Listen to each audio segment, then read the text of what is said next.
to Why Make Music, the podcast that is hosted by ThinkTimm, and I am ThinkTimm, and welcome. Welcome to the podcast where we discuss the journey into entering the world of independent musicianship, music production, and artistry. In this podcast, we take a journey through the creative process of me, ThinkTimm. That's ThinkTimm.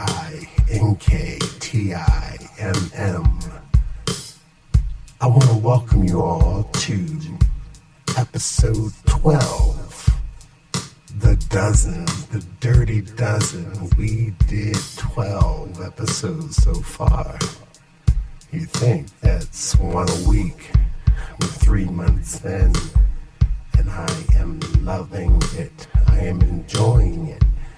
In this episode, I actually had some comments finally, or questions that came through the DM.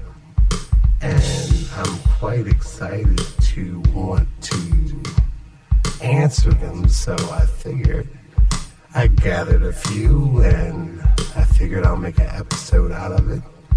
And this will be not necessarily a rehash, but I realized some of the questions that came in over the period of time were questions that reiterated some of the subjects I were talking about. So I want to venture into attempting to answer. So this is kind of cool because it's not really outlined. It's not really scripted. I did cut and paste and copy the questions, so this way I will have a list that could be used as an audio prompt to let you know what the questions were, basically. So as I do always, I just want to do the quick introduction of myself. And I am ThinkTimm. I am a independent producer, meaning that I'm basically nobody. I'm not famous.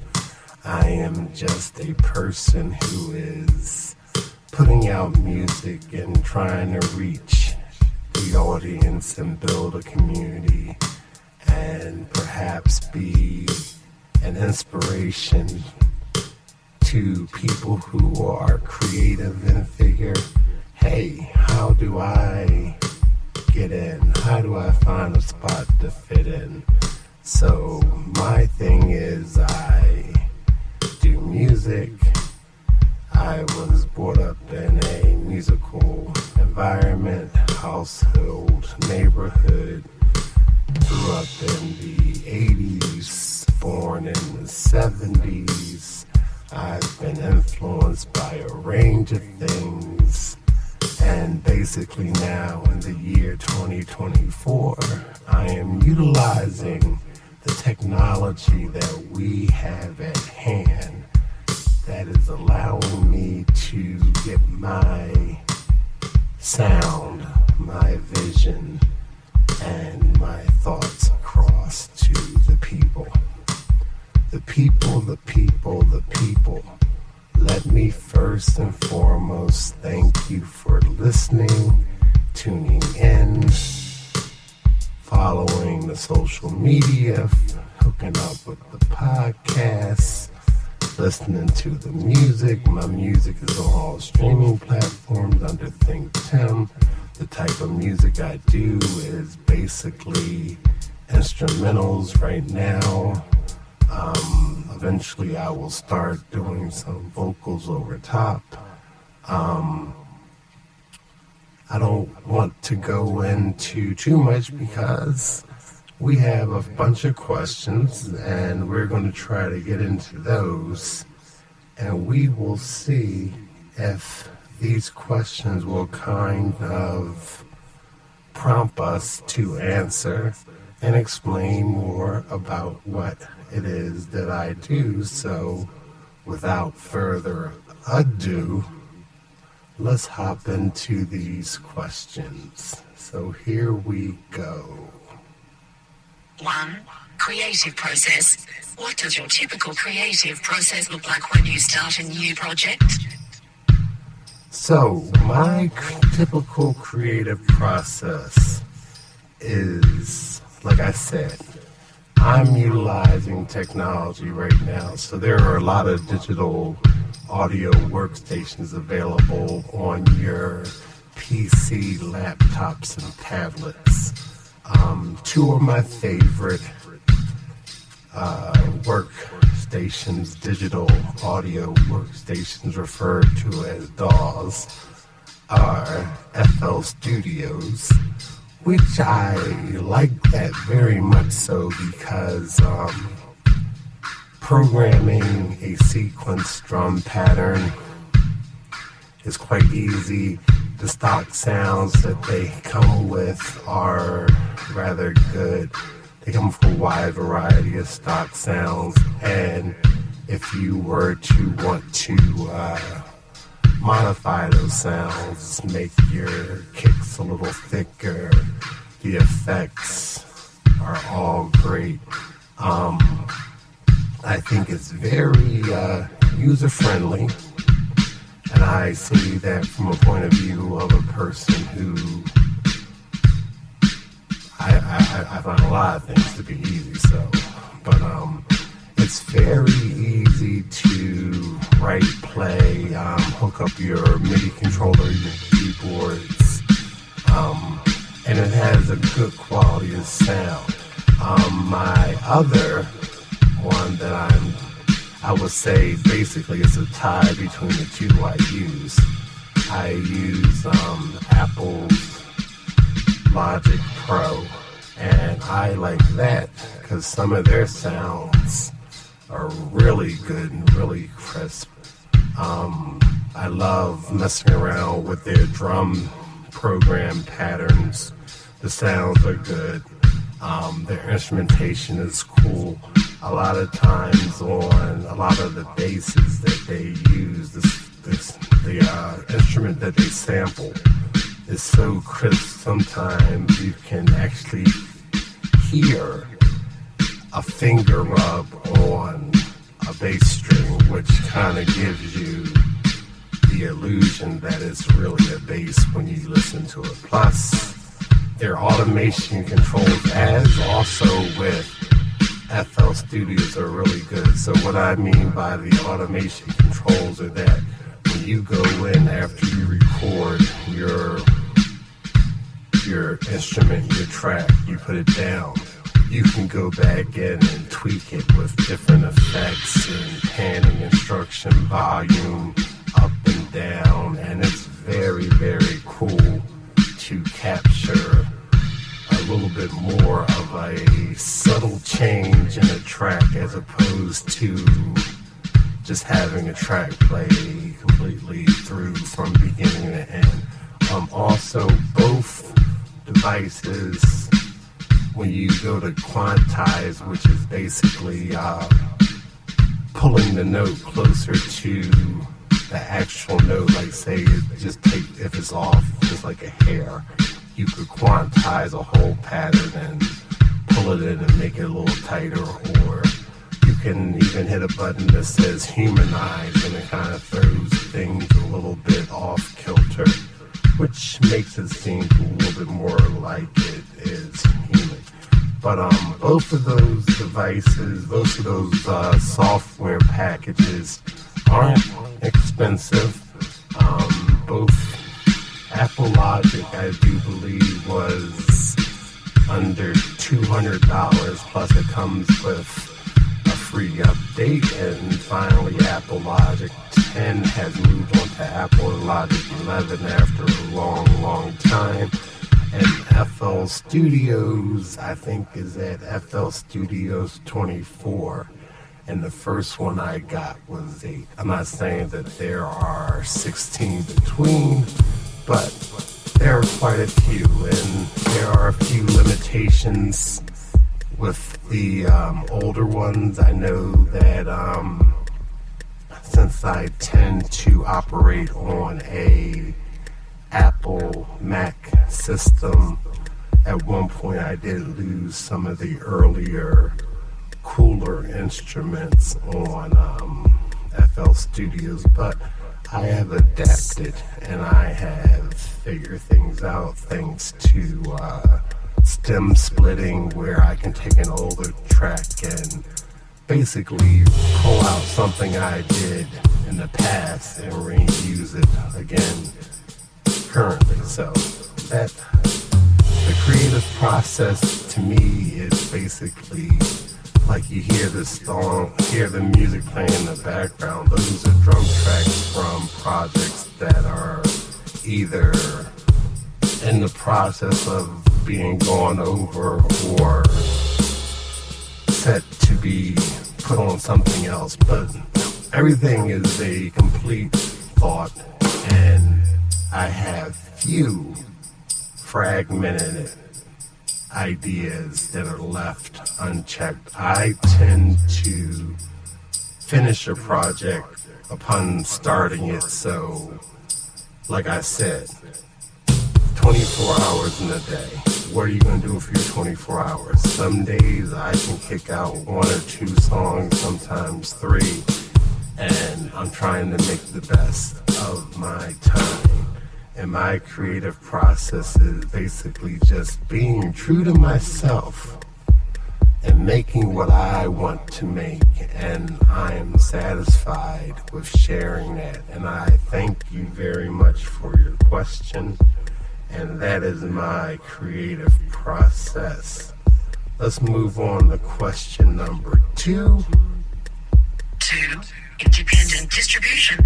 How do you navigate the challenges of distributing your music independently?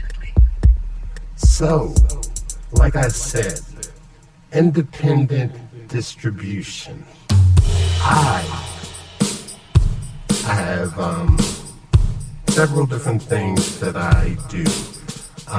The main way to get my music onto the streaming platforms, because shockingly, as easy as it is to stream music, you have to have a liaison company, a go-between between you, yourself, and the streaming situation. So there are plenty of distribution scenarios that are out there. Some of the more popular one are, I think it's called DistroKid, and then you have SoundCloud, which is offering a new package that you can upload music and they will distribute it to streaming platforms as well as place it on their streaming platform. I went with United Masters. The reason why I went with United Masters is that at the time when I was looking, the price was considerably nice. Not saying Kid Destro's price or DistroKid wasn't as good, but they were touting the fact that they tended to make your songs available for sync licensing, and that is something I'm very interested in, and I'm sure there's a question that probably goes into that, so I will elaborate more on that as that question comes up. But the distribution system is basically what you do is you take your finished song, your finished product, you mix it and master it. Or a lot of these digital distribution companies offer a mastering for a small fee per song, or they give you credits or tokens. It's some odd situation, but then they give you a mastered version, basically saying that a mastered version is that It's leveling all your music up to a presentable, equal audio sound where if your song came on behind another song, everything will fall in place. You don't want to all of a sudden have a decrease in a volume while your song follows behind another song or another track. So mastering is always good. Also, I know a lot of people may frown on this, but as far as mastering is concerned on the digital audio workstations, the DAW, both FL Studios and Apple Logic Pro offers mastering, which I do take advantage of because I mix my tracks, and they tell you should always use a reference track. And by a reference track, I mean basically I pull in another song that has the sound that I'm trying to reach as far as the audio levels, not necessarily the same type of music. And most of the time, they're my own songs. I pull them in and I try to EQ the highs, the mids, the lows to be equivalent to that. And then I tweak it. Then I actually upload it a bit into the FL Studios or the Apple Logic mastering, and it kind of polishes it off. It just gives a little extra boost, and it gives you a little range of categories or genres that you may want to attempt to have your music sound like it. But so the distribution thing, I pay for the distribution, I upload a song or upload basically an album.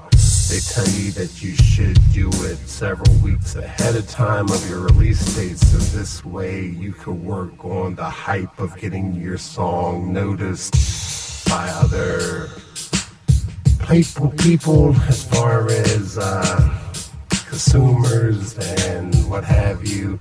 And that theory works well if you are doing it in the traditional way of releasing a single and then following it up by another single and an album. But what I've been doing is that maybe once a month for the last 3 months, and I'm planning to do 5 projects back to back every month. So we're in November now, so I am gearing up to release another 26 song volume to go with the first 3. This will be the 4th one.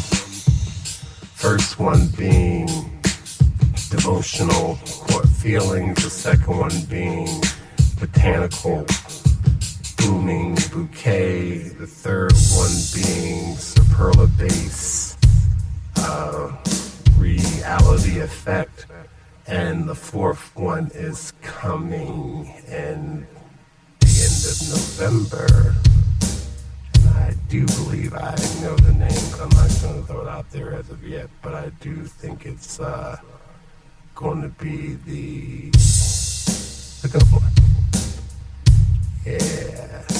Lo-Fi-cation. Sonic Civilization. I think that's what it's called. Lo-Fi-cation. Sonic Civilization. Yeah, that sounds cool. But no, that's actually the name of it. But that's going to be our project for November. And when I say our project, I mean my project. So basically, you upload the tracks, you do a little bit of public relations, posting on social media, and you try to get as many listens as you want, as you can, and try to get on playlists and so forth and so on. But since I told you my goal is to possibly try out for sync licensing, my scenario is that the more tracks I have available that are already cleared by a pro organization like ASCAP or BMI, stating that I am the sole owner of the song, it makes me more likely to be an easy placement for a entity to use me or use my track because there's no samples, there's no one else to have a business transaction with besides myself. And from what I'm understanding is that a lot of times this transaction can happen within a course of 10 to 12 hours, more or less. So the least amount of people involved in the transaction, from these sync agents and music supervisors that are looking for the songs just to deal with one person, could be a plus. And I'm all about the ease of things. All right, so with that, thank you once again for the question about distribution. Let's move on to the next guy, which is going to be 3. Work habits. Can you share some of your personal work habits that have helped you stay productive? 4. So 3. Work habits that allow me to stay productive. I basically have actual, regular, real life responsibilities, and fortunately and unfortunately, I also have a oodle amount of time on my hands. So with that, I tend to be able to take care of my responsibilities, which still leaves me with a good amount of hours in my day that I get my fitness routine in, I get my daily activities in, I run my errands, and then I also have time to come sit and do music. My routines are basically very basic.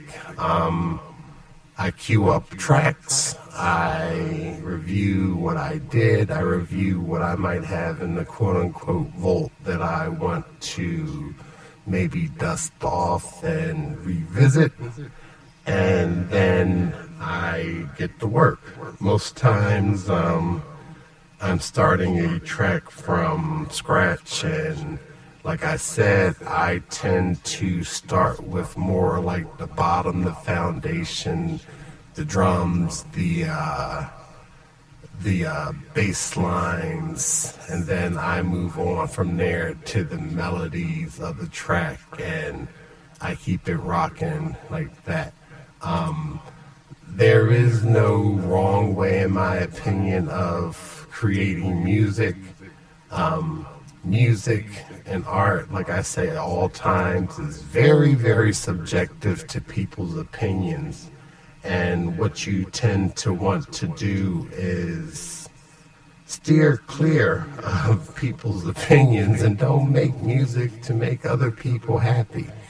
You should make music to make yourself happy, and your sounds are your sounds, and eventually if you are to find an audience or find a community that embraces you, it's going to work. And then truthfully, in all honesty, I think a lot of music itself is kind of, not say background noise, but it is. And like the thing is, the key is, if it doesn't sound very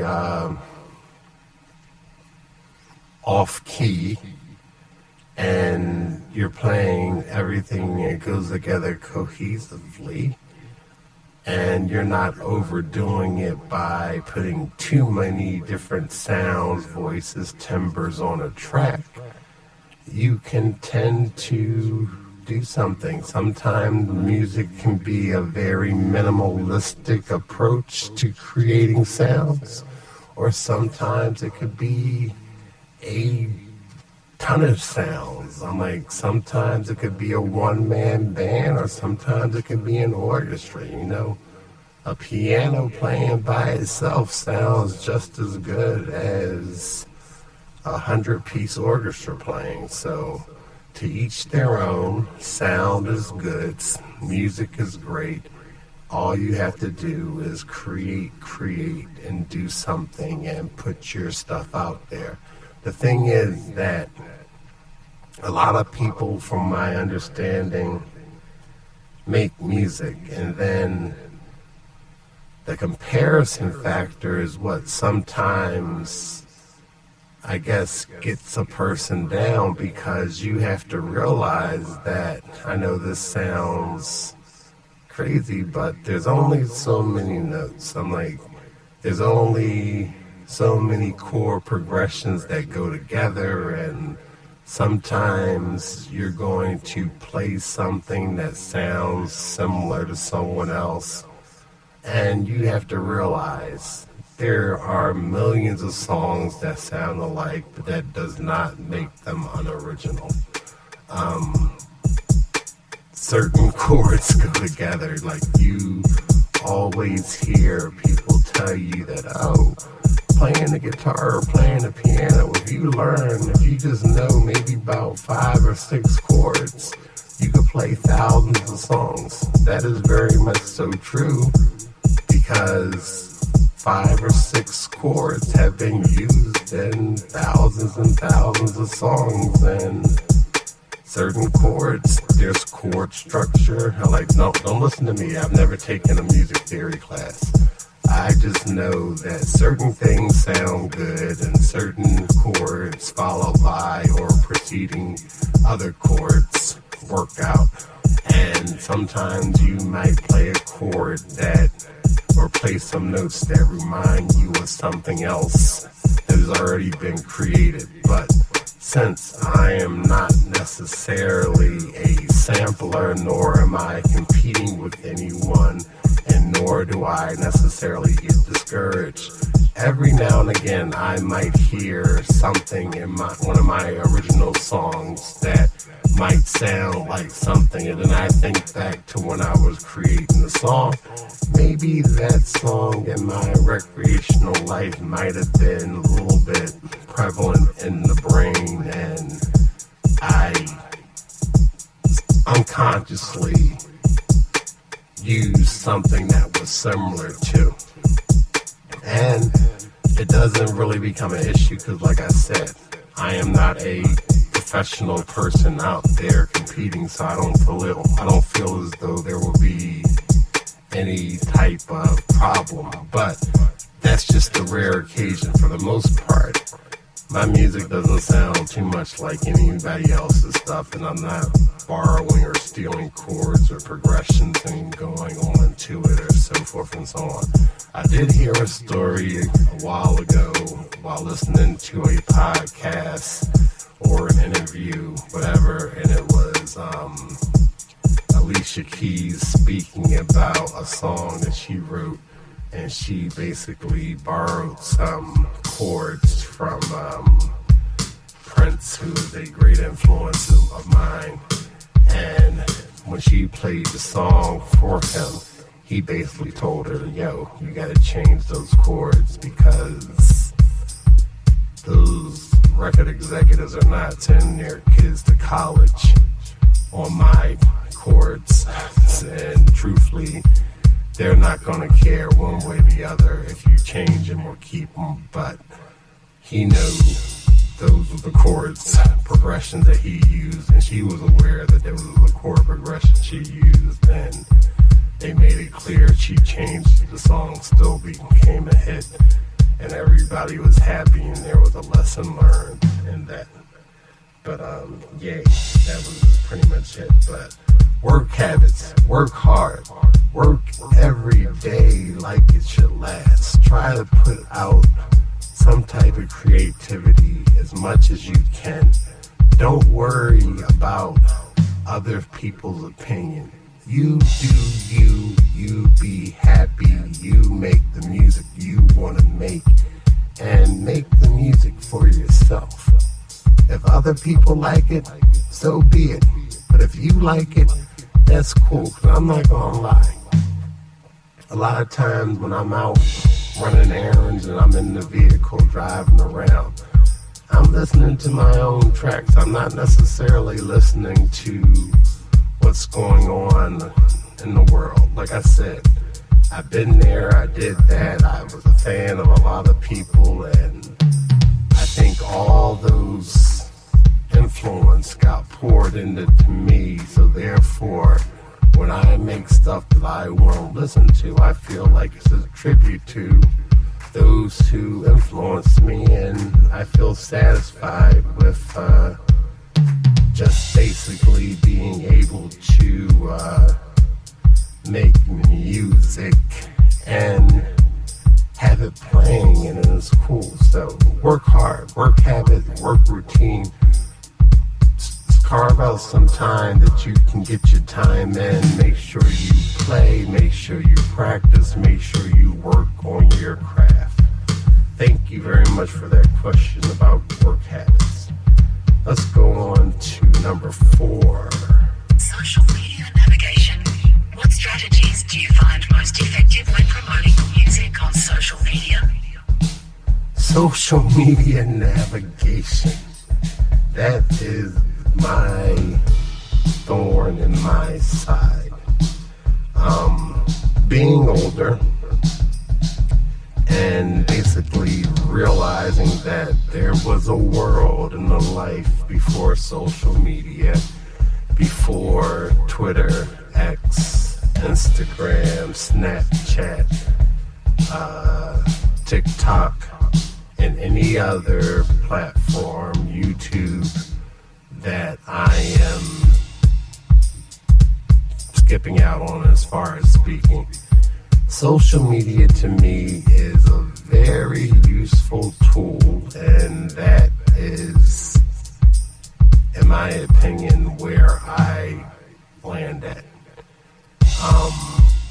Lately, within the last week, I have been incorporating some of my graphic art images of things that I'm a fan of, Star Wars, Marvel, so forth and so on, digital artwork that I do, along with my music tracks in the background, because I have to figure out a way to reach a larger audience, because no one knows who ThinkTimm is.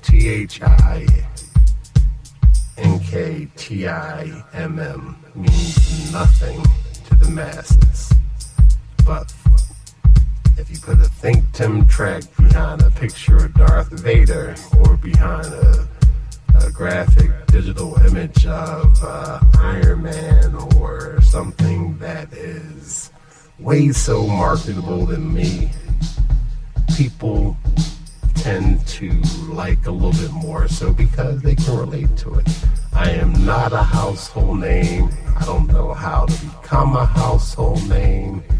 And social media, just like this podcast, is something I'm doing, and I am attempting to get it out there and get my music out there.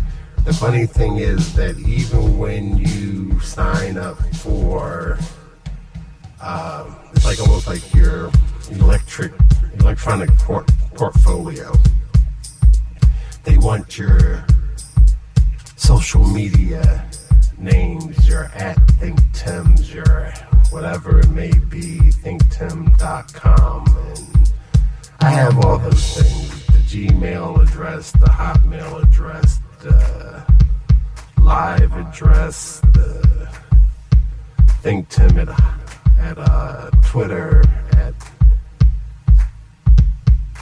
Instagram, at TikTok, the YouTube scenario going on under ThinkTimm, under Why Make Music. There's a Why Make Music Instagram page. There's a WDMN Asian, which is like my self-created parent umbrella company that does the art stuff, and the music falls under, and you'll hear me call it out like WDMN Damnation. Like we're a radio station. I learned that from George Clinton and Prince. But listen, social media is a powerful tool, and I am trying to learn how to navigate it, and I am doing my best, and I can do better.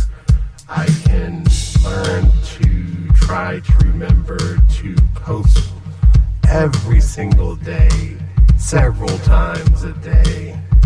But I'm not gonna lie, I don't do it all the time. And the worst thing I want to do is for those who have taken the time to follow my accounts, I don't want to flood your timeline with my nonsense. It's just being respectful, because if you listen to it, you'll listen to it when you get around to doing it, and if you don't, you don't. But like I said, the streaming situation, the streaming game is very, very fickle as far as money is concerned, and in order to see some real change, you gotta get like 1 million streams, and I don't see myself getting 1 million streams unless something else I'm planning succeeds, and then by chance I get 1 million streams, and at that point everything goes hand in hand. But I don't think I'm gonna have a viral video or a viral song that's gonna all of a sudden catapult me into the upper echelon of social media. So you try hard, you work hard, and you put your stuff out there. And then the other underlining thing is that I'm kind of a private person, so therefore there's only so much I'm going to put on social media. So a day in my life is like, oh, he posted a picture. Oh, look at that, he put some cool writing underneath it, a cool caption. And there's some music playing in the background. And if you follow the handful of accounts I get, you might get it 5 times. That's pretty much it. And then I move on to the next day, and I just keep it going. And eventually, hopefully, if it's meant to happen, something will stick. All right, let's see. Thank you once again for the question for the streaming platform. What is our next guy? 5 streaming platforms. Have you had any success getting your music placed on playlists? And what was that experience like? 6 musical. Have I had my stuff placed on any streaming platforms and playlists? Streaming platforms, yes. I covered that in the distribution situation. That's basically paying the middle person a small fee of, I think it's like $59 a year, which is no problem, which is very minimal. But it puts your music on all the major platforms, and some platforms I've never even heard of. Figures Apple, Spotify, iHeartRadio, I think Tidal is still out there, Amazon Music, YouTube, and anything else that plays music, Instagram, TikTok, social media things, Twitter. So if you want to put music in the background of one of your videos and you're a video creator, you're an influencer, you could type in ThinkTimm, and currently 76 songs will pop up, and you will be able to pick one of those songs, and maybe we can both go viral together. You know what I'm saying? I don't know. I really don't know. But yeah, as far as the playlist is concerned, I created a playlist, and I think that it's out there. And then my thing is that, from my understanding and my research on this playlist scenario thing, is that you gotta have a team. You gotta have a team of people. My team of people is me, myself, and this guy, and I can't, I'm putting it out there, and until something catches, it's whatever. And like I said, I'm trying, and it's hard. But the good thing about the playlist, no S, that I am on, is that it made me feel cool, because I was placed on a playlist that they put a good amount of my tracks on there, but no one was really listening to it, and There's other songs that sound like mine, which I don't know if that's a good thing or a bad thing, but I don't think anyone's listening to any of those songs. And I emailed the playlist out, I direct DM'd people with it, and I put it on social media. And like I said, folks, 1 million streams gets you $3,500. I don't think 1 million people are listening to my playlist, so it is what it is, and we are happy with how things are going, and we're just keeping it real, and it's going to be what it's going to be, and eventually one day perhaps I will crack the code and something else will happen. But until then, I don't know. If you like the songs, play the songs for 3-4 days at a time. You know, I can't do it because that's cheating, so I can't play my music through streaming platforms. So basically when I say that I drive around, I'm listening to my music, I'm listening to my music that I uploaded onto my own device, and it's not being tracked or traced, so I'm not messing around with the ins and outs of how music is tracked. Next question. Let's see. I hit the button here, and here we go. Influences. Who are some of the artists that have influenced your sound and why? Influences. About a month ago, I had an episode. It was a 2-part episode that I went into about influences. The biggest influence musically in my life has been Prince. Reason being, he did everything and he did everything well. He influenced basically many a generation. He was underrated in his talent because of the visual appearance that he put out there.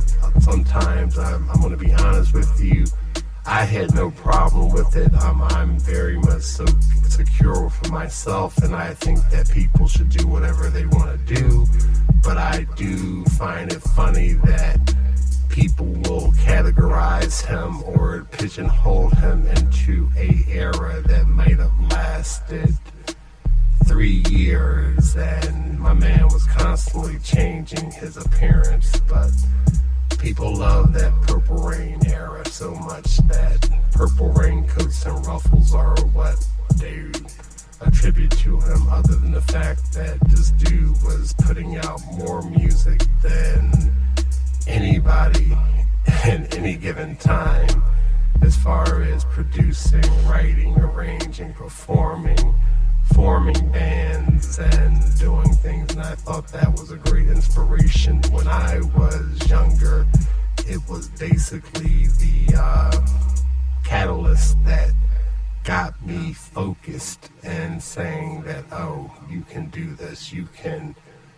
be proficient on several different instruments, you could be proficient at wanting to write songs that made you happy, that didn't sound like the average person. It made me want to listen to more than one genre of music, because I realized that the music that I was listening to could go from one thing to another, you know, that it didn't have to just be R&B, funk, hip-hop. It could be rock, it could be pop, it could be gospel, it could be country, it could be reggae, it could be anything.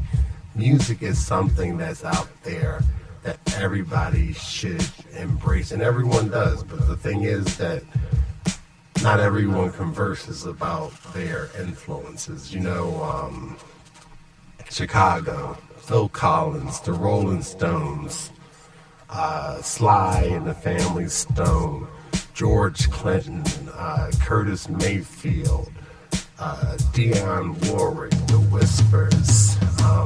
That's the R&B lineup right there. If you go to rock, you have Rush. Rush, AC/DC.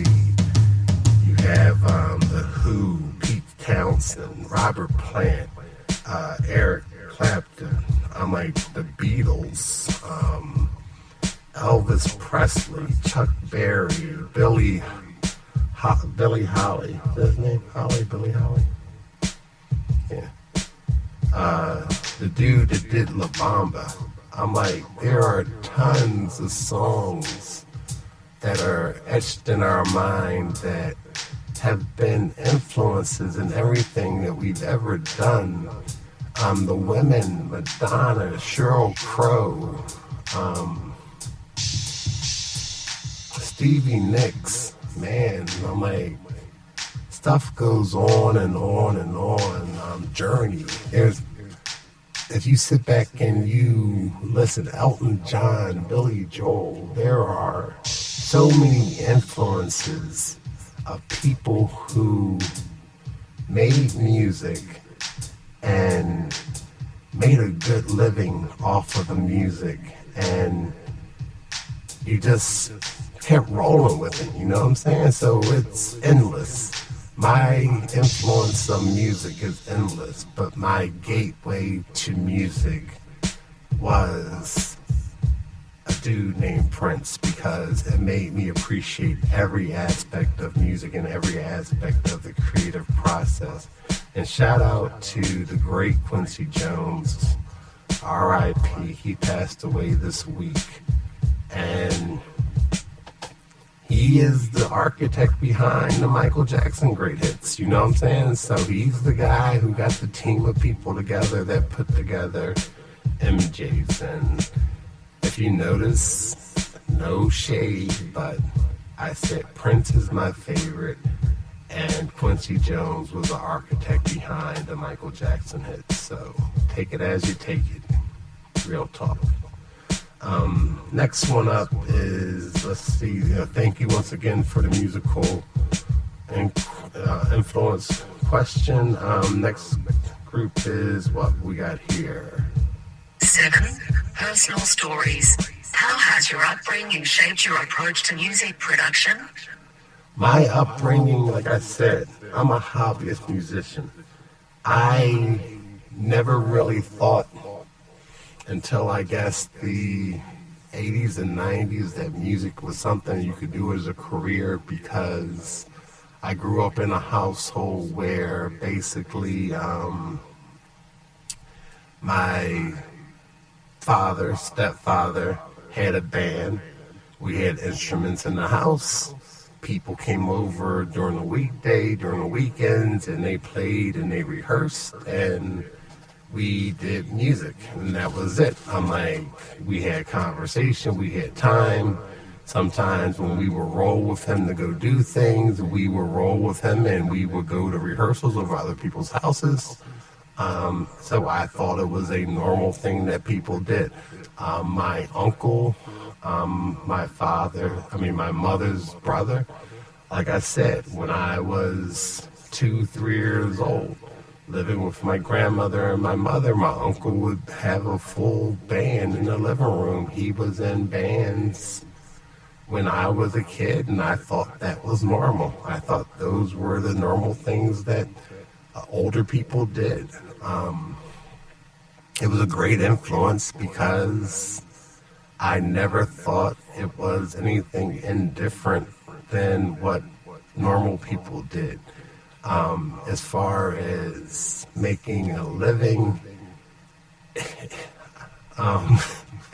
you have to understand, education is the key. And I saw recently a YouTube video about a gentleman who said he went to Berkeley and he studied and he had a degree in music and the whole bit, and he went to a retirement party for one of his professors who taught him, who he thought was a great person, he is a great person, but he looked at what he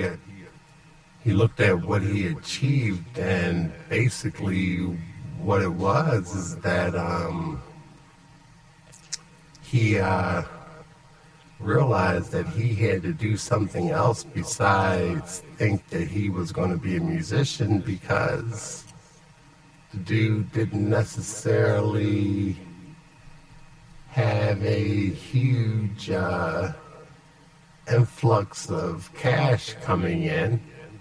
And without that influx of cash, he thought that maybe perhaps I can't necessarily make it as a musician by myself, that I might have to do something else other than be a musician. So that's real talk, because you gotta sit back and think that if you're going to be a musician, if you're going to want to be a musician, you have bills and you have responsibilities and things that you have to pay for.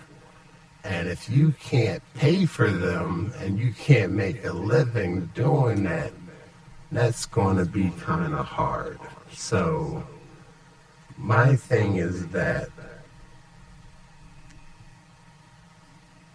it's a great hobby until it's not a hobby. Until it pays some bills, it's a hobby that you're doing and nothing more than a hobby. You know, like I hate this, I'm not trying to sound super realistic or whatever, but right now what I'm doing is that I am trying to create a hobby. I am trying to make what I'm doing possible to be done for some type of...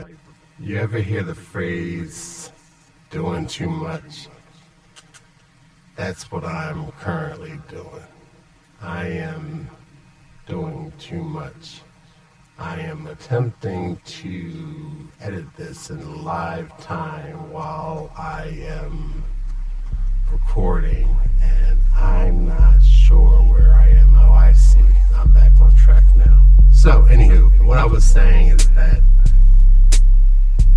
there's a goal that we want to reach, and my personal story is that, once again, it comes back to what you want to do with your music. What are you trying to do, and what are you trying to reach? You know, because everyone's not going to reach that quote-unquote pinnacle level that you can live off of your creative ideas. So, am I doing this for fame or fortune? No. I'm doing this because we live in a generation that, fortunately, we have technology that allows us to share our ideas, share all of our thoughts, and share our creativity. Like I said, I'm very grateful that I even have people who listen enough that said, oh, I want to submit a question. They hit me up on the DM and the social media, and they had a few things, and I had enough information that I could put something together. And I'm greatly impressed by it, because maybe I could be an influence to them the way someone or anything else has been an influence to me. And I don't know who all listens to this podcast, because you never know your audience. It's not like, oh, I'm sitting in a room and there's an audience in front of me. I'm talking in an empty room, and I put this together. It goes out, and if you like it, you like it. If you find something that's cool in it, you'll listen. Maybe you'll come back. Maybe you'll tell a friend. And that's how it goes. So as far as my personal stories, I say keep it up. Just do what you gotta do. Do you, and make the best of your time, and make the best music or the best art, or write the best book. If you're a baker, bake the best cake. And whatever you do, just try to be good at it. I'm like, somebody somewhere will appreciate it. I'm shocked every day when I look at the analytics and I see that people around the world, places I've never thought of going, have listened to my music. People in other countries have listened to this podcast. It's a cool thing. I'm like, I don't take it for granted by no means. I am completely 100% humbled by all of it. Never do I take it for granted. So I thank you, and please continue doing what you're doing. Let's go into the next question. It was, here we go. Let's see what we got. 8. Financial responsibility. What tips do you have for managing finances as an independent artist? Managing finances as an independent artist. Like I told you, the only finances I have to manage is the fact that I paid money to get these apps, these programs when they came out, and that's pretty much where it goes. And we pay for electricity. And I try not to do anything that requires paying for anything else. There are a few services out there that want you to pay for ad time on social media sites to try to get your idea, your product, your post viewed. No, none of that stuff is guaranteed. If I was younger, would I attempt to do live shows, perhaps DJ, maybe perhaps even try to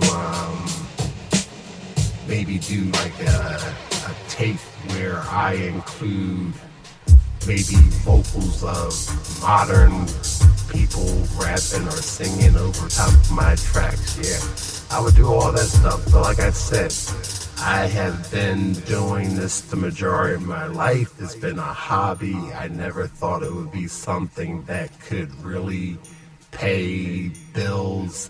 But the thing is, if ever it reaches that point, I will have the work prepared for it. So basically, what do they say? There's a saying that says, success is reached when preparation and hard work meets the proper thing. I know I just butchered that phrase, but basically that's the situation. So I feel as though that if I keep creating a good product of music and I try to network and put the music out there, eventually I will come across someone that would appreciate it, and if it will be a financial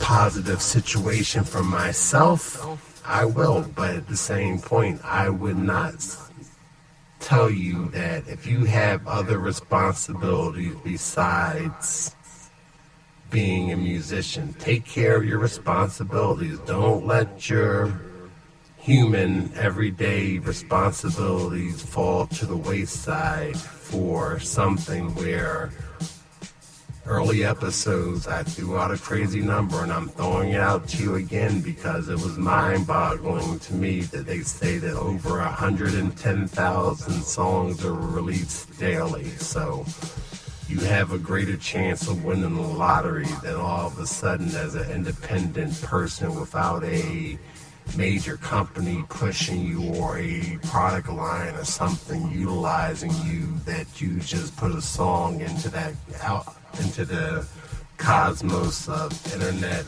world being universe, that all of a sudden it works for you. Like I've heard stories, and listen, I think a couple weeks ago I told you, I said something about the Billie Eilish and Phineas scenario, and I think I misspoke and said that they put that song Ocean Eyes on the wrong platform, but I think that the platform was SoundCloud, and the song took off, and obviously the rest is history. So that was the lottery moment as far as I was concerned. So hats off to those who strike it and do it, and it becomes something that's greater than everything that you've ever imagined, because I do believe that's the dream and that's the goal, but at the same point, all you have to do is keep doing what you're doing until that dream or goal is realized or the opportunity realizes. So, yes, take care of your responsibilities. Don't overspend and go crazy with equipment, because from my understanding, nowadays, these digital workstations are driving the music industry, because it has basically leveled the playing field, and we are all able to make quality music at a very low cost. And if I'm not mistaken, based upon the way things go in the music industry, they realize that the next big thing may not be something that they're looking for. It might just be brought to them, and then you never know. It might be a hit, it may not be a hit, but at the same point, listen, you can get a hit that might be able to change your world or change your family for generations, and you could be a one-hit wonder, and there's nothing wrong with that. Next question. 9. Resources. Can you recommend any resources or tools that have been particularly helpful in your music journey? 10. Psychology of musicians. I think I just answered that with that other one saying about, just work hard and do your thing. I'm not going to keep burning things. So 10 was the psychology of musicians. Let's see. How do you maintain a positive mindset amidst the challenges of being an independent musician? How do I maintain a positive mindset? Easy. I'm not stressed out about music. Why am I stressed out about music? I have no deadlines. I'm not doing this for anybody other than myself. No one cares what I'm doing. No one's checking on me. Life is good. How can I say it's bad? It's not bad at all. Like I don't have any. I need to stop clicking on this screen, because I'm clicking on this screen like I'm crazy and I'm losing my recording.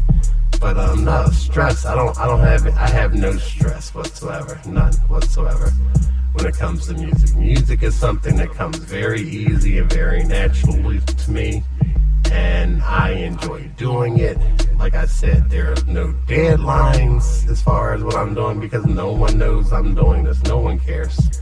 So the psychology of it is that, whatever happens, happens, and whatever doesn't, and I just continue to make music, and I would be making music whether you listen to it, whether I listen to it. I don't know how not to make music. That's how long I've been messing around with this music thing. Like, this has always been my go-to relaxation situation.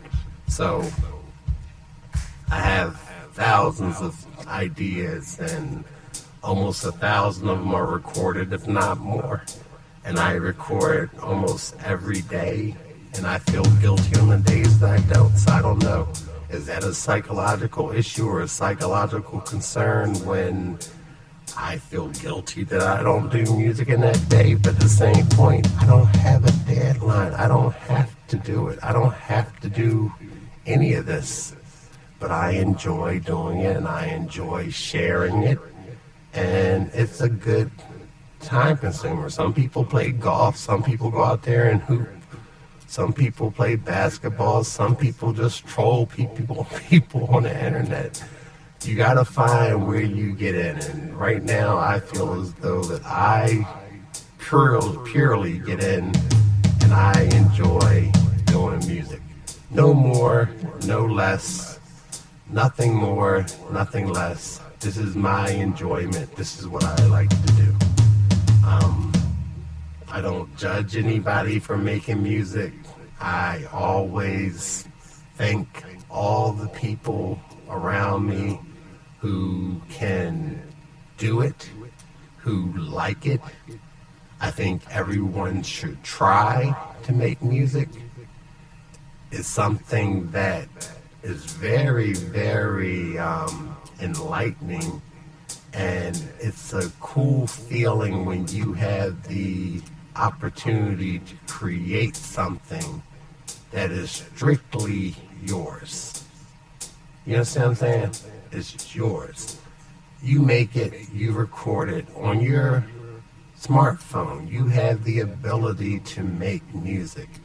You have the ability to download an app to mix songs. You have everything at your fingertips, so there should never be a reason why you don't do it. Never.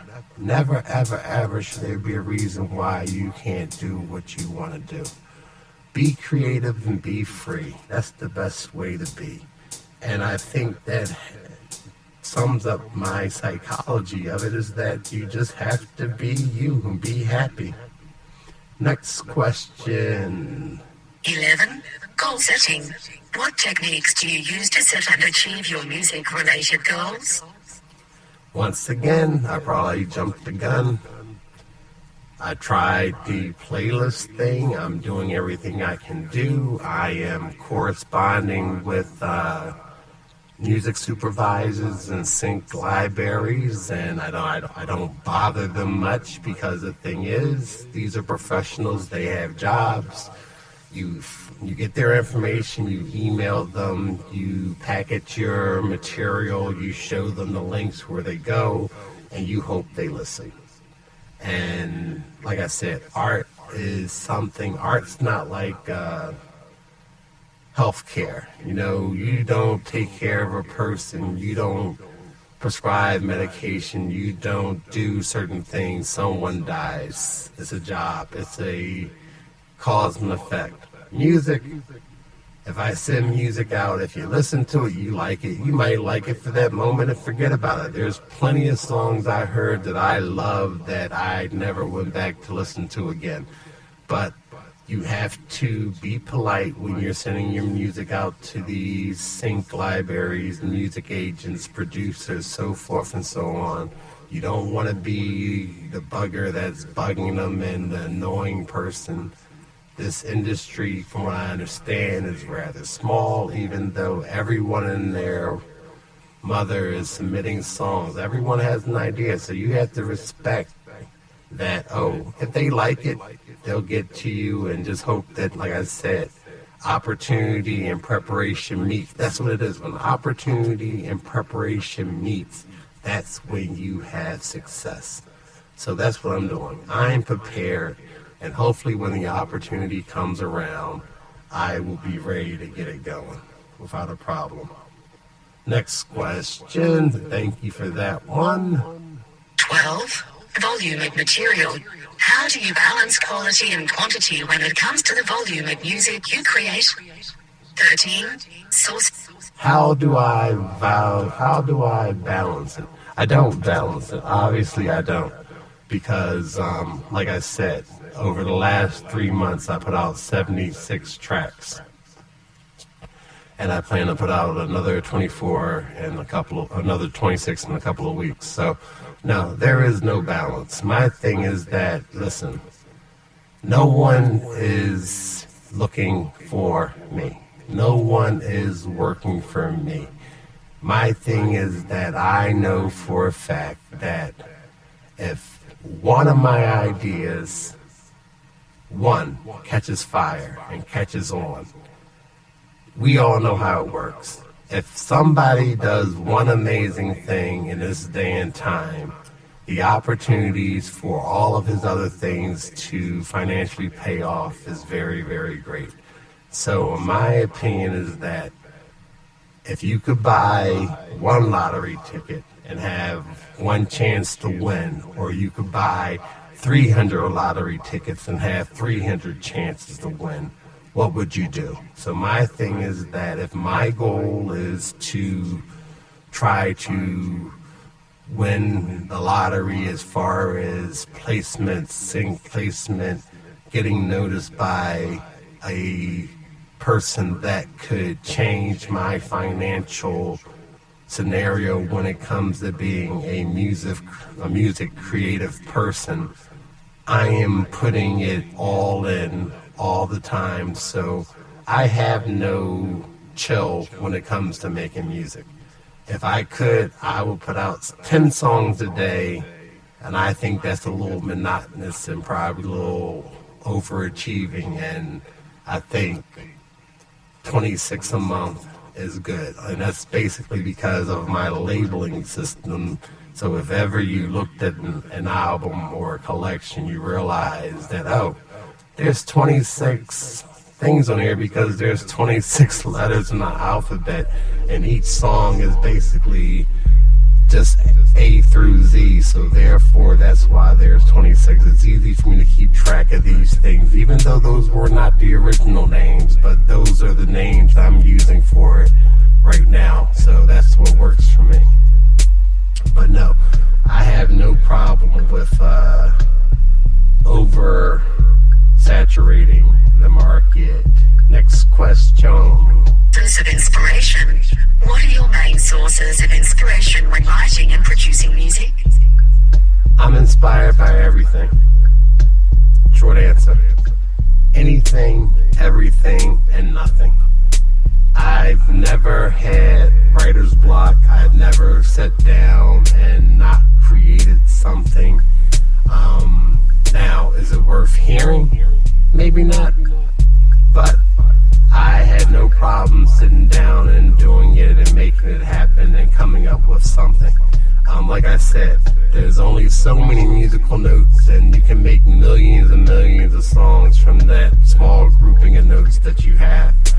And I have no qualm about sitting back playing, whether it be a drum track and a minimal bass line, which I hate to say, a lot of music nowadays does not have a lot of musical things going on in it. So sometimes I find myself making songs that tend to have too much music involved in it, too much going on, because the music that we listen to nowadays does not have a lot of musicality to it. Sometimes it's basically just a drum track, drum machine programming, and a bass line, and a light synth line of a melody over top of it, and layered and layered and layered vocals. So yeah, you can be as creative as you want to, or as minimum as you want to. Like I said, sometimes a piano sounds just as good as an orchestra, and you never know the difference, you know. So it is what it is, and you just keep doing what you're doing, and there is no lack of inspiration. Okay, so let's see what the next question we got going on here is. 14. Pros and cons. What do you see as the biggest pros and cons of being an independent producer/artist? The pros and cons of being an independent producer/artist. I would say the fact is that you tend to do everything. So why is that a pro and a con? The reason being is that, say for example, I'm going to just let you really into my head of how I think about things, and this is how I approach a lot of things, especially when it comes to things that I'm doing. So when I have the opportunity to hear something new that happened, a new phenomenon as far as music is concerned, and musically it's okay, vocally it's okay, and it's out there and it's being pushed by a company, a smaller independent company, or anything. So, as a person that basically, now like I said, if ever I were to meet or exceed my goals personally, I really believe that it's going to be on my own terms, meaning that I am not actively pursuing anything that does not involve me being the only person that you deal with. So, to me, the biggest pro and con is in being an independent person is that if I were to sign to a larger group of independent people, would I still have all the autonomy that I have to do whatever I want to do without having to answer to anybody? Would I be able to say that, oh, there's no psychological mental strain or stress that I have because I'm doing it just for me? Am I crazy enough to think that eventually this will happen and pay off? Yeah, I'm not a pessimist, and I'm not even the glass is half and half. I believe that I have just as much of a great chance as anyone else that's submitting their music, and I'm sure that there are other people. I'm not the only one that's the sole person that is doing everything on their project. You know, if you see the artwork that go along with the covers, I made it. If you see the wording of something that's written in a bio, I did it. If you go to the website, ThinkTimm.com, and you read the blogs, I wrote the blogs. If you listen to the music, every bit of everything on here is something that I played, programmed, and I put out there. So I think that is the pro, and I think that is the con. The reason I say that is because most situations, no matter how independent they are, there's a team of some sort behind the person making it happen. There's a team somewhere that's even selecting the font being used on the album cover that may not be the person. There is a team of people who might have said, oh, well, let's change this production up a little bit and do something different here. And I know, whole honestly with my heart, that I'm the only person doing this. So therefore, like, no, don't get me wrong now. I do bounce the ideas off of my family, and they do whatever, but they're not hands-on. They're more moral support than anything else, which is great, because when something ever pops, they're the ones that's going to benefit, and I'll give them everything I have. So that's the pro and cons of doing it independently by yourself, that it might take longer because you are the only person doing it. And sometimes that could be a bother. 15. Visual arts. How do you integrate graphic arts and visual elements into your music production process? 16. Long-term goals. Let's do both. Long-term goals and how do I enter. I try to relate to everybody across the board. So therefore that means that if I have to create imagery to go along with the music, something to catch your eye, then you hear the sound. That's how that works. Art, music, visual, sound, all goes together. You know, hats off to the people who ever put out a blank album cover. You got over because your name is what your name is, but sometimes, most of the time, people need visuals. I think to go back to the other question, pros and cons.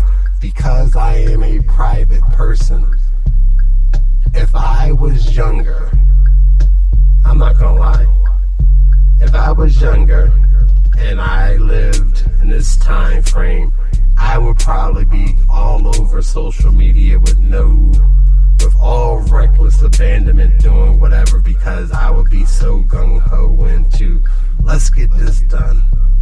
But I'm older and I'm very settled in my ways. I'm not gonna lie, I'm a good looking guy. I could probably put my face out there and I could probably do some entertaining things. I'm super social when I want to be. I'm very charming when I want to be. I could be a salesperson. I could sell this if I really, really, really try to sell it. But that's not me. It's music. It's visual. I want it to be taken as that, and I am not trying to be a front. I am not trying to sell me. I am trying to move the music. That's it. So I'm not trying to become a persona. I've tried it a few times. I put out a few little videos, maybe a little video version of what I'm saying, a snippet of the video, and it's alright. I might have took it down like after a couple days because I'm like, I'm no need for that. But the thing is that that's part of it. The visual arts, we humans as a society, as a culture, we don't know what we want. We think we know what we want, but we want what is popular. We don't necessarily want what is good for us. So don't get me wrong, I'm not getting off the beaten track. It's currently November 2020. No, it's November 2024. And there has been a change in the environment this week. And it goes on to the thing of saying, like, you gotta question what it is that you want and what you need in your life. And to use a phrase that we use in our household a lot, that we're kerfuffled. We don't know what the rest of the world wants. Sometimes I think that we're on the wrong side. I think we're on the right side. I know we're on the right side. But when so many contrary things happen that are not logical, it makes you question. So, visual arts, decisions to put yourself out there, decisions to walk the walk you walk and walk the roads you walk, it's all relevant and it's all left out there to the good, So, the visual art, doodles. Disney, hit me up. Yes, I'm redoing your Marvel products. I'm redoing your Star Wars stuff. And I'm posting it, and I'm sure it falls under the umbrella of fan art. And I'm putting my songs behind it. So if there's a lot of people who like Star Wars, there's a lot of people who like Marvel, there's a lot of people who like digital art, take a listen to the song in the background. Go do whatever. Follow the podcast. Be free. I don't know. Bring me up in conversation. Tell a friend to go listen to the podcast. Say, that Tim guy, he rambles. ThinkTimm rambles. ThinkTi 2 M's. He rambles a lot about things that are somewhat okay. He doesn't really insult anybody or talk about anything too deep. He just goes on and he's just happy to be an independent musician doing what he's doing. So let's see, the next question on here is what? What are some of your long-term aspirations as an independent artist? I did that. 17. Wishes for support. If you could wish for one thing to help you in your music career, what would it be? What would it be? One thing. I will want that one commercial success, because the thing is, I'm not greedy. And truth be told, I said it before, if someone's out there listening and you like all the stuff that I'm doing, for a minimal price of probably what you think, I will give it all to you and you could do it. Pay me a percentage off the tail end or whatever. And you can have all this stuff because I am constantly making more. And I feel as though all I really want to do is, let's see, kids go to college, household finances straight, peace. That's all I want. There's nothing that I need. My life, me personally, I am complete. If money makes people happy, I would love just to give a countless amount of cash to my household so everybody can just breathe that sigh of relief and feel comfortable. That's it. Nothing more. That's all I ask for. So that payday could be $10,000. That payday could be $100,000. It's all going to the same place.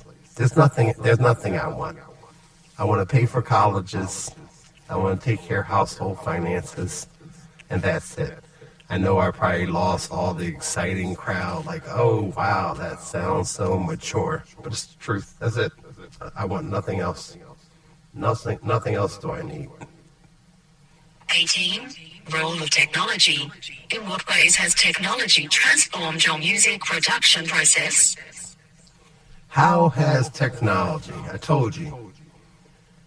I've been doing this since the 80s, early 80s. That was basically playing into a cassette player, playing it back, flipping it over, trying to get everybody a lot of static, a lot of non-EQ things, moved on to the Tascam 4-track where you had to still record and bounce tracks, moved on to digital keyboard workstations that at least you had all your tracks together. Then you had to buy audio effect boxes and box yourself off in a room and do vocals and still had to bounce the vocals.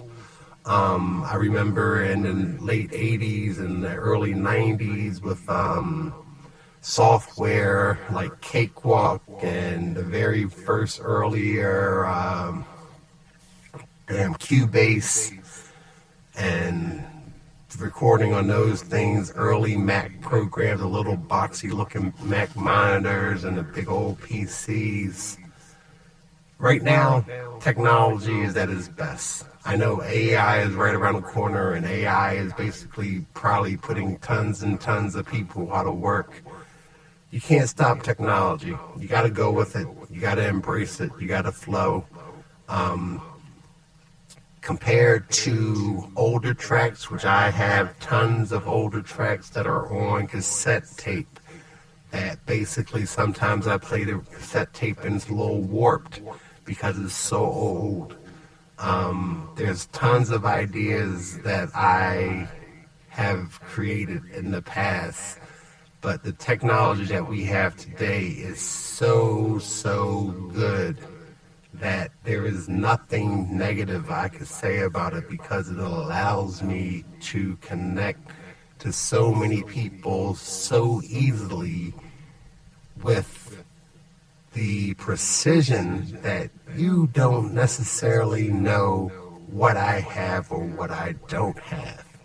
The clarity of the sounds, the crispness, the ability to reach the masses, it's unbelievable. Like I said, I look at my analytics, I look at the location that my stuff is being played at, and it's phenomenal. I'm like, it's no way, by no any means is it, oh, you're famous, you're popular. No, it's just the simple fact that I know where I'm at right now doing this, and I know that someone equal to me, maybe better than me, might do this and learn something from this, so it's all good.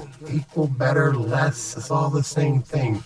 What do they say with the dreidel. You do nothing, you give all, or you give half, or something like that. It's a good way of looking at things. I might have got that one wrong too. I'm not the best when it comes to stating things, but I think that's something that I found important one time. Next one is 19. Podcast creation. What motivated you to create a podcast? And how does it support your music career? 20. Audience. podcast. Why did I do a podcast? Because I realized that I wasn't good at social media. I'm not good at short spurts. So therefore, if I could, hell, look at the clock, look at the time. Oh my God, this is like almost as long as a movie. If I could create a podcast and I could talk about music and I can express myself, and you can sit at your workplace, your job, and you can listen to it while you do your work or while you blow leaves outside the house, while you ride your bike, while you work out, that you might find this to be entertaining in some type of way, shape, or form, and it will be good for all parties involved. I would enjoy doing it. I ain't gonna lie. This is like going to a psychiatrist, getting a therapy in every week. I sit here and I talk and I get things off my chest and I get inspired to create more. I get inspired to share more. And the more I share and the more I create, the better I feel. I enjoy doing this. I don't do it for any other reason other than pure enjoyment. Nothing more, nothing less. Enjoyment. So where does that leave everything that's going on? Simple enjoyment. Why would you not enjoy it? Why would you not be happy at what you do? I share it in the podcast. Like I said, why make music? Why make music is a great title. There's a story. I never told this story, but I'm going to tell a story right now. When I first started this podcast, I was week number one into it. And I got a message in my DM from Australia, from another guy by the name of Tim by chance. It was coincidental, his name was Tim. And he said that, I had an idea for a podcast called Why Make Music. And by chance, he also did music, but I think he was a jockey, like a disc jockey, and he had a little bit more experience than I had and so forth. But he really seriously did it. And he was like, I was working on this for a long time, and would you like to maybe not use that name?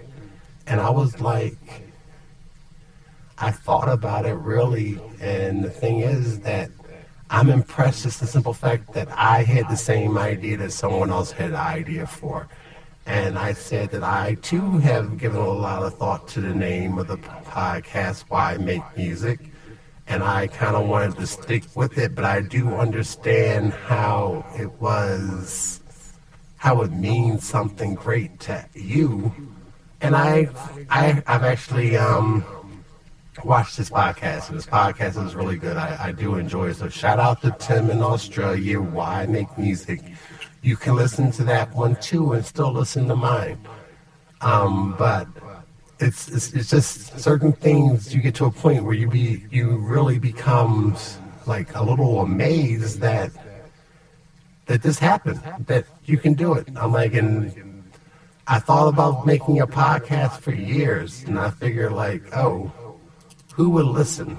Why would anybody want to listen to me talk about why I make music? And shockingly, some people do listen, and it's kind of cool. And I actually really enjoy making it. I enjoy talking about it. I enjoy sharing my music in the background. I enjoy putting music on streaming platforms. And however it works for anybody, I think that there are enough avenues and enough people everywhere that no matter what you do, you can always find an audience to want to work with you and be a part of what you're doing. So there's room, long story short, there is room for everybody. It doesn't just have to be me. It doesn't just have to be the guy in Australia doing his thing. It could be everybody. We can all make music, and we can all ask the question, why make music, you know? So the podcast was basically just a way to continue being creative. And I think creativity is very, very important. So let's see, how many more questions do I have? There's one about audio engagement. How important is the audience feedback? It's very important. The audience feedback right now has basically created this whole episode. So there was a bunch of questions that I were asked, or a bunch of paraphrased things, and then I put them on a list and I addressed it. And basically I feel as though I had the opportunity to ramble on again and say some positive things and get to know you more so, and you guys get to know me more so. You got to hear me cut and edit on the fly as I'm going, so there's a lot of dropouts and drop-ins in this episode, and me arranging music, making it longer than what it was supposed to be, because I was only planning to go 45 minutes, and right about now I am 98 minutes into this, so I realize it is getting long. So audience engagement is very important. Thank you for listening. If you've been listening this long, maybe this will sit back and say, oh, if you got an hour and a half to kill, listen to this podcast, work out, run, do what you got to do. Do your housework, drive somewhere, do whatever. The next one is 21. Creative block. What strategies do you employ to overcome creative blocks? I don't have a strategy. Don't have a creative block. That would be my strategy. Don't ever not feel creative. Always be creative. Always look for inspiration in everything from looking out a window to walking down the street, to watching TV, to watching the news, to listening to your loved ones around you talk, walk, do whatever. Just be inspired by everything. Next one, collaborations. Have you collaborated with other artists, and what have those experiences taught you? So before, when I was younger, of course, I told you I had a brother. He plays the drums, and I grew up in a musical household. Collaborations were there. I did try to do the band thing for a while, but the people I was playing with were about, probably at the time, 10 years older than I was, 10 to 15 years older than I. And they were really good, and the thing was that was the level of seriousness that I was on, so therefore it was kind of hard for me to find folks my age to play what I wanted them to play and be serious about rehearsal time. So I tend to want to collaborate, but at the same point I know how much other people could be a distraction, or I could be a distraction to other people, because sometimes creative people don't play well with each other. Sometimes creative people don't play well with each other. The reason, because I think in the realm of creativity that there are a lot of alphas, and people always want to lead, and people always want to have their idea be the main idea, and it's hard to humble yourself to work with other people. Learning curve. As a self-taught musician, What has been the most challenging aspect of your learning journey? Admitting that there's things I don't know. I'm still not as good as I want to be for reading music and getting it completely done as quick as possible. Sometimes I find that to be a hinder. I do read a lot of books about music or listen to different podcasts or look up different things online to see if I can make myself better in understanding and getting things done. So the biggest learning curve is the fact that a lot of things that you're doing, there is no right or wrong. There is no 100% correct way of getting it done. Sometimes you just have to do it. It works. It rocks. You're cool with it. And you just move on and let it go. Like I would say, for example, like as you hear the closing music in the background, I'm going to tell you that there's quite a few stops and starts in this podcast episode. I was trying to keep it flowing, and learning curve. I did not feel like going back and editing it. So when I put this together and put it out, when you hear a little stutter stop or you hear me repeat myself, perhaps that was the point. Sometimes you just gotta let it go. It's not perfect. I am far from perfect. Next question. Also at the same point, as you tell, I gave up on the little personal assistant audio thing. Advice for new artists. What advice would you give aspiring independent musicians to start out? Do it. Just get it done. Don't stop. Don't worry about it. If you want to create. I don't care what medium it's in. If you want to act, sing. You want to bake. You want to cook. You want to change tires for a living. I made a joke one time and said, listen, I approach life like saying, like, hell, if I was on a pit crew team, and my job was to change the left front tire, I would be the best dude with that gun and take that tire off and put that tire back on.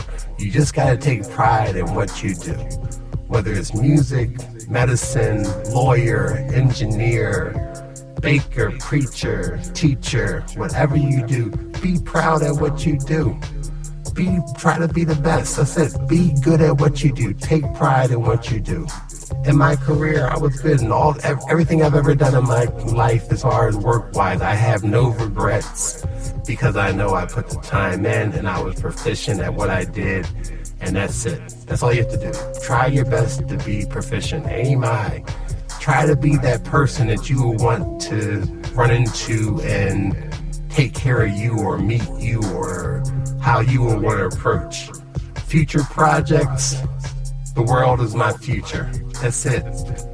I'm going to always have future projects. I'm not ever going to stop. So ThinkTimm,